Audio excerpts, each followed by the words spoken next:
आपका काम है निवेदन करना, आना ना आना हमारा काम है। आपका काम है, आपका काम है निवेदन करना, ना आना ना आना हमारा कार्य है। हमें आपको कितना क्या देना है वो हमारी इच्छा है। श्रावक सिर्फ निवेदन कर सकता है। क्या कर सकते हो? उठा के नहीं ला सकते। ये काम नहीं है। आप प्रार्थना करो, उन्होंने सुन लिया, आप सौभाग्य समझो अपना। नहीं सुना कोई बात नहीं, हमारा पुण्य क्षीण है, हमें नहीं मिल रहा लाभ। मुनिराज से उसने कहा कि आप यहां से हट जाओ, मुझे झाड़ू लगाना है। मुनिराज नहीं हटे तो उसे गुस्सा आया, तो गुस्सा में मुनिराज को उसने क्या धक्का दे दिया। और धक्का दी तो मुनि महाराज एक गड्ढे में क्या हो गए, गिर गए। उनको झाड़ू लगा दी, झाड़ू लगा दी और मुनिराज के हाथ वगैरह छिल गए। वो सारा कचरा उसने क्या किया, मुनिराज के ऊपर इकट्ठा कर दिया, ढेर लगा दिया, कचरा डाल दिया। मुनिराज उसी अवस्था में बैठे रहे। करी क्या कर सकते हैं? मुनिराज के पास एक समता भाव अलौकिक संपत्ति होती है। चार जने लेने आओ, नहीं आओ लेने आओ, फिर भी हमें समता भाव रखना है। श्रीफल चढ़ाओ नहीं चढ़ाओ तो भी हमें समता भाव रखना है। बैठने को साफ सफाई करो, पाटा लगाओ नहीं लगाओ तो भी हमें समता भाव रखना। श्रावक तो बस सिर्फ हाथ भांजता है, इधर देखो हमारे तरफ, आ गए महाराज जी गलती हो गई क्षमा कर देना। तो क्या कोई हम डंडा लेके बैठे तुम्हें मारने के लिए? हमसे तो गलती हो ही जाती, तुम जान बूझ बूझ करके गलती करो और बदनामी मुनिराज की करो, बहुत पाप लगता है, बहुत कर्म का बंद होता है। मुनिराज के सानिध्य में कर्म छूटता भी है और मुनिराज के सानिध्य में कर्म क्या होता है ना। जानबूझ करके तुम गलती करो, दोष मुनिराज को दो कि मुनिराज करो दे, हम अपना सामय करें कि हम आपकी क्रियाओं में रमें। हमारा काम जो होगा हम उतना ही करेंगे। तुम हमको श्रीफल चढ़ा सकते हो पर तुम हमको खरीद नहीं सकते हो, खरीद नहीं सकते। तुम श्रीफल चढ़ा सकते पर तुम किसी दिगंबर मुनिराज को अपनी उंगलियों से नहीं चला सकते हो। पर डाल दिया मुनिराज के लिए, मुनिराज कुछ नहीं बोले, उपसर्ग समझ करके मुनिराज शांत भाव से बैठ रहे। सारा कचरा लगा दिया। सवेरे राजा दर्शन करने आया तो उनकी श्वास से जो नीम के पत्ते थे और भी पत्ते थे, वो पत्ते क्या हो रहे थे, हिल रहे थे। तो उसने सोचा कि इस गड्ढे में पत्ते हिल क्यों रहे हैं, ये पत्ते हिल क्यों रहे हैं? जब जब तुम मुनियों के साथ गलत व्यवहार करोगे उसका पश्चाताप तुम्हें करना ही पड़ेगा। आज नहीं तो तुम्हें कल इसका पश्चाताप तुम्हें करना पड़ेगा, रोना पड़ेगा, आंसू ढालना पड़ेंगे। ये तो पीछी कमंडल उठा करके कहीं भी निकल जाते हैं, चले जाते हैं, इनको कोई ना कोई चर्या करा देता है। पर तुम सोचो कब कब तुम्हारे यहां दिगंबर महामुनिराज आते हैं। कोई साधु बार बार तुम्हारे दरवाजे पर नहीं आता। होगा तुम्हारा कोई जन्म का पुण्य सत्ता में जो तुम्हारे दरवाजे पर दिगंबर मुनिराज आए। होगा तुम्हारा किसी जन्म का पुण्य जो तुम्हारे सत्ता में, तुम्हारी नगर में मुनिराज आए। नगरों की कोई कमी नहीं है मुनिराजों के लिए।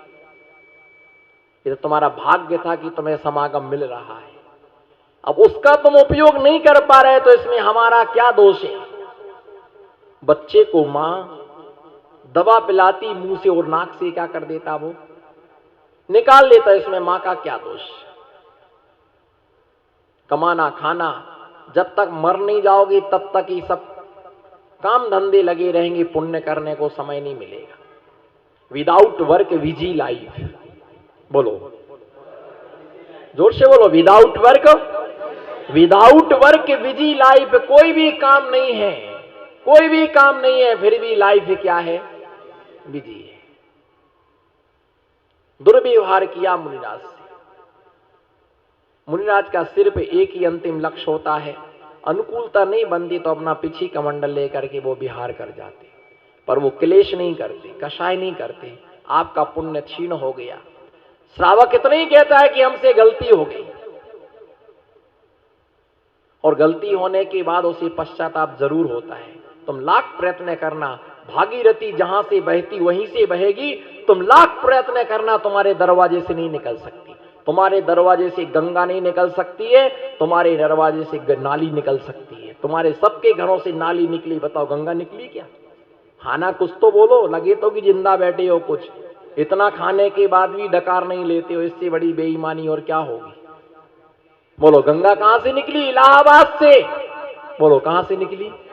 इलाहाबाद से गंगा निकली हुई है। पर नालियां तो, बोलो नालियां तो हर घर से नाली निकली, हर कमरे में नाली है, हर जगह पाइप लगा हुआ है। गंदी नालियां दरवाजे से बह रही, पर गंगा हर व्यक्ति, भिखारी हर व्यक्ति के दरवाजे से निकलता है। लेकिन दिगंबर महामुनिराज हर दरवाजे से नहीं निकलता है। नाली, बोलो बोलो फटाफट बोलो। नाली हर घर से निकली हुई है, हर दरवाजे से निकलती है, पर गंगा तो किसी बिरले व्यक्ति के दरवाजे से ही निकलती है। भिखारी तो हर व्यक्ति के दरवाजे से निकलता है, पर दिगंबर किसी बिरले दरवाजे से ही गुजरता है। बिरले दरवाजों से दिगंबर महामुनिराज तुम्हारे दरवाजे से निकलता है। पूछो उससे, उससे पूछो, उससे पूछो, है ना। उस व्यक्ति से आप पूछिएगा, उस व्यक्ति से आप पूछिए जिसका घर इंटीरियल में है। जिसका घर क्या है? जिसका घर इंटीरियल में है, उससे पूछो, है ना। जिस व्यक्ति का घर इंटीरियल में, उस व्यक्ति से आप पूछिएगा, उस व्यक्ति से आप पूछो। वो हाथ जोड़ता, महाराज हमारे घर के दरवाजे से निकलना एक बार पाद प्रक्षालन का मौका देना। पर सोचो उन दुर्भागे लोगों के लिए जिनके घर के दरवाजे से सामने से रोज निकलते हैं और वो खिड़कियों में से झांकते कि महाराज जा रहे हैं। उनके पास एक लोटा पानी नहीं है, एक थाली नहीं है। कितनी दरिद्रता उनके घर पर छाई हुई है। लोग तरसते हैं कि हमारे दरवाजे से महामुनिराज निकल जाए, हमें ये सौभाग्य मिल जाए, और तुम्हारे दरवाजे से रोज निकल रहे, तुम्हारे पास एक लोटा पानी नहीं है। दुर्भाग्य है उन व्यक्तियों का। भिखारी तो सबके दरवाजे से निकलता है, परंतु दिगंबर संत बिरले व्यक्ति के दरवाजे से, जी चाहने के बाद भी साधु तुम्हारे दरवाजे से नहीं निकल पाता है। उसने ढाक देखा कि मुनिराज है। राजा ने उसको बाहर निकाला। छुल गए मुनिराज के हाथ, लग गई उनके लिए चोट, रक्त भी निकल आया। नागश्री को थोड़ा सा दया भाव आया कि मैंने बहुत गलत किया, मुझे ऐसा नहीं करना चाहिए था। पर धन्य है ऐसे मुनिराज जिन्होंने अपनी समता का त्याग नहीं किया। मैं देह का त्याग कर सकता हूं, पर मैं अपने समता भाव का त्याग नहीं कर सकता। देह छूट सकती है लेकिन समता भाव नहीं छूट सकता है। उसे बहुत पश्चाताप हुआ। वो जितना मुनिराज के शरीर से खून निकला होगा, उतने उसने अपनी आंखों से आंसू टपका दिए, हमने बहुत गलत किया। पर मुनिराज ने कुछ नहीं कहा।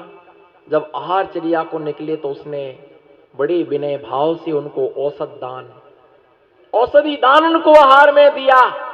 औषधि उनके लिए आहार में दिया, और उस आहार दान, उस औषध दान से मुनिराज का स्वास्थ्य भी क्या हो गया? मुनिराज का स्वास्थ्य भी सही हो गया। उसने मुनिराज से क्षमा याचना की, महाराज मैंने बहुत बड़ी धृष्टता की, अज्ञानता पूर्वक गलती हो गई, मुझे आप क्षमा कर देना। स्त्री पर्याय कैसे छूटेगी मेरी? बहुत पश्चाताप किया, पर उपसर किया तब भी मुनिराज मौन रहे, और जब उपसर को दूर किया तो भी मौन रहे। उसके फलस्वरूप मर करके वह वृषभसेना नाम की पुत्री बनी। जब वो वृषभसेना नाम की पुत्री बनी तो उसने स्नान किया। उसके औषध दान का प्रभाव आप देखिएगा। वो वृषभसेना नाम की पुत्री बनी नागसेन, जब नागसेना, तब उसने मालूम कि नागश्री, तब उसने क्या किया, जब वो नहा रही थी तो घर के आंगन में नहा रही थी, और उस नाली का जो उसके नहाने का पानी नाली से बह रहा था।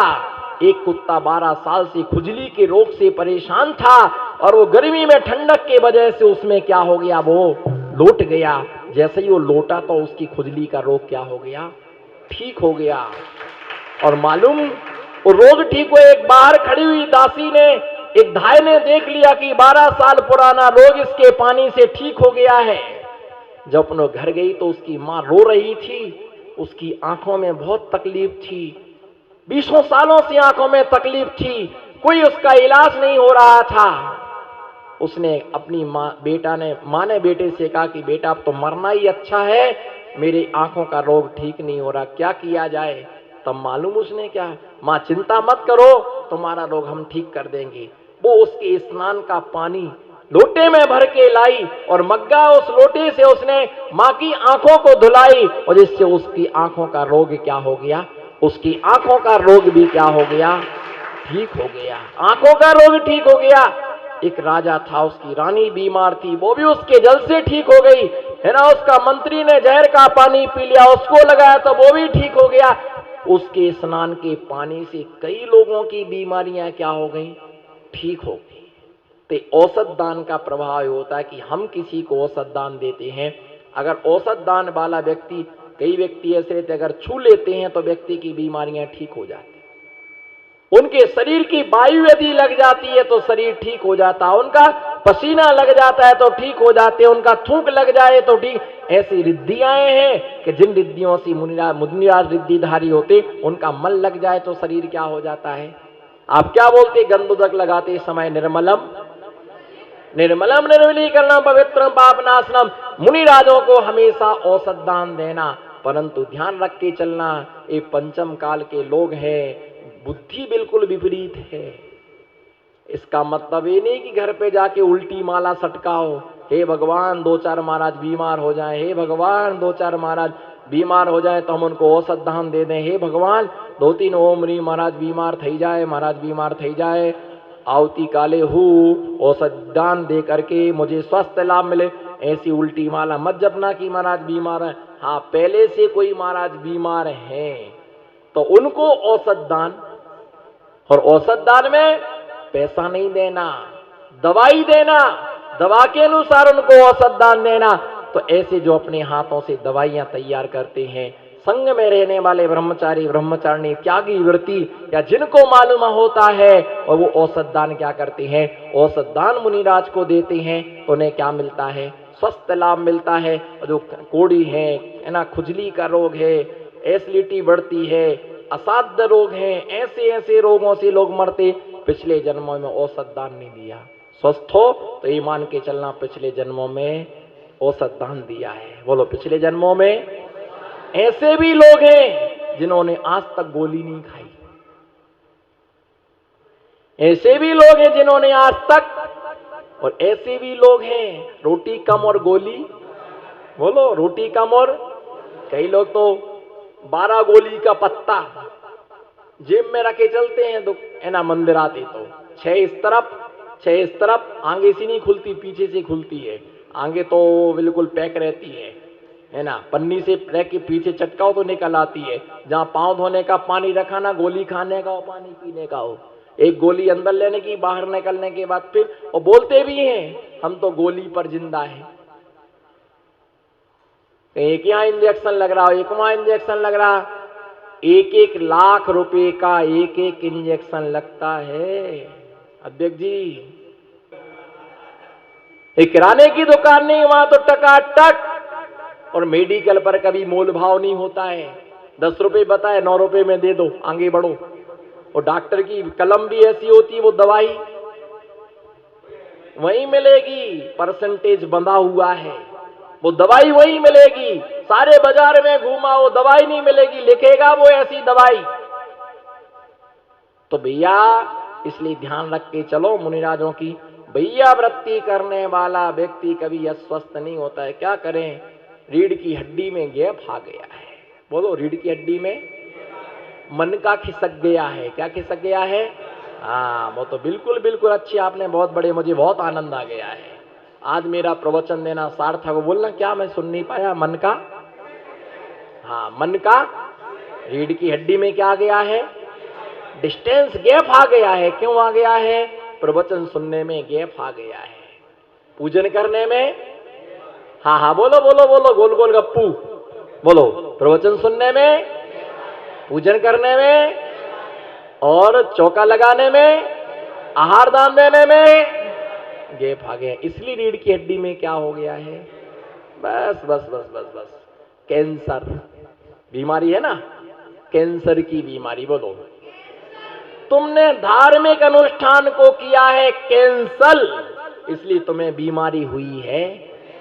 बस तुमने कैंसर का ये नहीं हो सकता कार्यक्रम।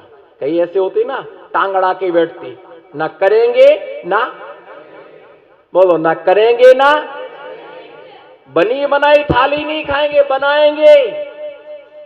ऐसे भी लोग करेंगे नहीं और कोई करेगा तो उसे करने भी।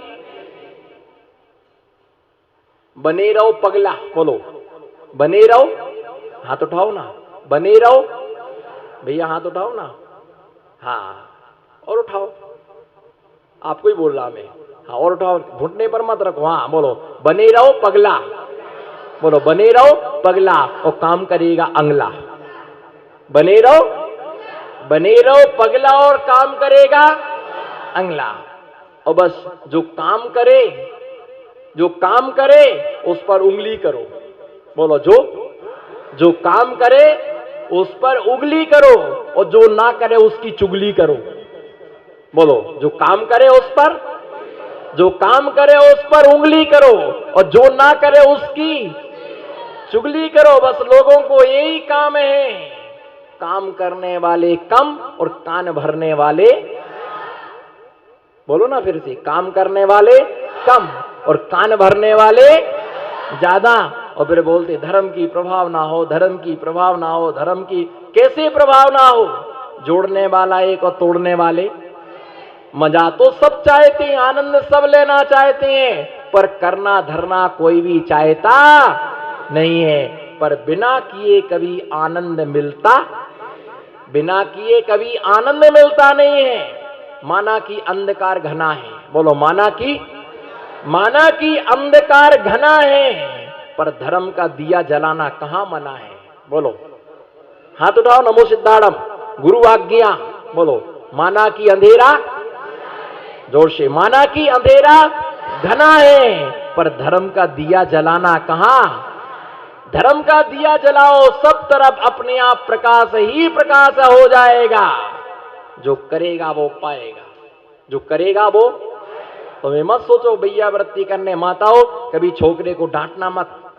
मेरा ही बेटा रोज रोज जंगल जाता है, दूसरे के नहीं है क्या? गांव भर में 100 तो छोकरे हैं, है ना, सब सोते मारो ही छोकरो रोज रोज जंगल जाए, रामकली हड़काती है। तुम्ही ने ठेका ले लिया क्या महाराज जी का? नहीं जाना तुमको आज? कभी मत सोचना।